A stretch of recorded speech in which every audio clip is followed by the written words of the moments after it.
Hello guys, இந்த வீடியோவில் நம்ம எதை பற்றி பார்க்க போகிறோம் அப்படின்னு சொல்லி பார்த்தீங்கன்னா, ரீசெண்டாக குக் வித் கோமாளியில் இருக்கக்கூடிய புகழ் ஒரு சில விஷயத்தில் கான்ட்ரவர்சியில் மாட்டிருக்காரு ஷபானா விஷயத்தில். அதுக்கான பின்னணி என்னன்றதும், இதுக்காக நான் சேனல் விட்டு போகிறேன் அப்படின்ற மாதிரி ஒரு அப்டேட்டும் சொல்லியிருக்காங்க. அது என்ன அப்படின்ற விஷயத்தையும் தான் இந்த வீடியோ நம்ம பார்க்க போகிறோங்க. நம்ம சேனலை ஃபஸ்ட் டைம் பார்க்குற பர்சனாக நீங்கள் இருந்தீங்கன்னா மறக்காமல் நம்ம சேனலை சப்ஸ்கிரைப் பண்ணிக்கோங்க. அப்போ தான் நான் அடுத்தடுத்து போடுற வீடியோக்கான நோட்டிஃபிகேஷன்ஸ் அண்ட் பாப்அப்ஸ் வந்து உங்களுக்கு கண்டினியூஸாக கிடைச்சிட்டு இருக்கும்.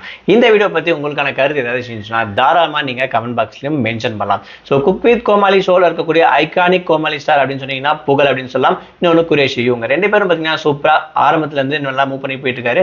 அது மட்டும் இல்லாமல் புகழுக்கு லைஃபோட டர்னிங் பாயிண்டாகவே இருந்த ஒரு ஷோ அப்படின்னா குக் வித் கோமாளி ஷோ அப்படின்னு சொல்லலாம். ஸோ அது மூலியமா ஒரு படத்துக்கு வந்தாரு, நிறைய பிரபலமும் ஆனார் அப்படின்னு சொல்லலாம். ஸோ இதெல்லாம் போக அந்த டீமே ரெண்டா பிரிஞ்சிச்சு. ஸோ நிறைய பேர் பார்த்துருப்பீங்க, சன் டிவி ஒரு பக்கமும் இன்னொரு சில பேர் வந்து பார்த்தீங்கன்னா ஜீ தமிழ் பக்கமும் மூவ் ஆகினாங்க.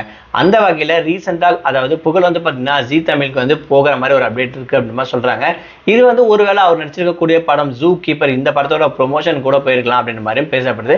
ஆனால் சேனலை விட்டு போனார் அப்படின்ற கொஸ்டின் மார்க் தான் அப்படின்னு சொல்லலாம். ஆனால் சேனலை விட்டு போறதை பற்றி அவர் இன்னமும் எங்கேயுமே மென்ஷன் பண்ண கிடையாது. மென்ஷன் பண்ணால் கண்டிப்பாக நம்ம எல்லாருக்கும் தெரியும். ஸோ இந்த ஒரு சேஞ்சஸ் எதுக்கு அப்படின்னா, மேபி ஒருவேளை அவருடைய படத்தோட ப்ரொமோஷனுக்கு தான் போயிருப்பாருன்றதுலாம் பெருசாக பேசப்பட்டு வந்துட்டு இருக்கு. இது ஒரு பக்கம் இருக்கு. இன்னொரு பக்கம் வந்து பார்த்தீங்கன்னா ஷபானா அண்ட் புகழ் இவங்க ரெண்டு பேரும், அதாவது புகழ் வந்து ஷபானா கிட்ட ஒரு மாதிரியா நடந்துக்கிறாருன்ற மாதிரி பார்த்தீங்கன்னா ஒரு கான்ட்ரவர்சி போயிட்டு இருக்கு. அதுக்கு புகழே விளக்கம் கொடுத்துருக்காரு. என்ன அப்படின்னு சொல்லி பார்த்தீங்கன்னா, இந்த ஷோக்குள்ள என்னென்ன நடக்குதுன்ற விஷயம் எனக்கும் தெரியும், ஷபானாக்கும் தெரியும். எங்களுக்குள்ள ஒரு லிமிட் இருக்கு, அது மட்டும் தான் நாங்கள் தாண்ட மாட்டோன்ற விஷயத்தையும், அது மட்டும் இல்லாமல் ஷபானாக்கு மேரேஜ் ஆயிடுச்சு என்ற விஷயமும் தெரியும். எனக்கும் மேரேஜ் ஆயிடுச்சு, எனக்கு ஒரு பெண் குழந்தையும் இருக்கு. அந்த லிமிட்குள்ள தான் நாங்கள் எங்களோட விஷயத்த ஜர்னி பண்ணிட்டு இருக்கோம் தவிர அதை தவிர எங்களுக்கும் அவங்களுக்கும் எந்த ஒரு விஷயமும் தனிப்பட்டு கிடையாது. இது முழுக்க முழுக்க ஒரு ஷோக்காகவே தவிர வேற எந்த விஷயமும் கிடையாது. நிறைய பேர் வந்து பார்த்தீங்கன்னா சோஷியல் மீடியா தப்பா ப்ரொஜெக்ட் பண்ணிட்டு இருக்காங்க.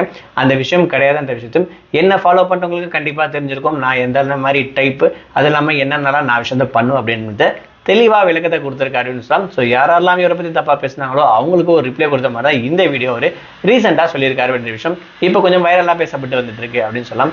அது மட்டும் இல்லாமல் குக் வித் கோமாளி ஷோ பார்த்துருக்கக்கூடிய ரசிகர்களை நீங்கள் புகழ் பண்ணக்கூடிய பர்ஃபார்மன்ஸ் எப்படி இருக்கு, நீங்க என்ன நினைக்கிறீங்க? ஸோ இவருடைய பர்ஃபார்மன்ஸ் ஓகேவா, அந்த அளவுக்குலாம் எதுவும் தப்பா இல்லைன்னு அப்படின்னு நீங்க நினைக்கிறேன், மறக்காம கமெண்ட் பாக்ஸ்ல மென்ஷன் பண்ணுங்க.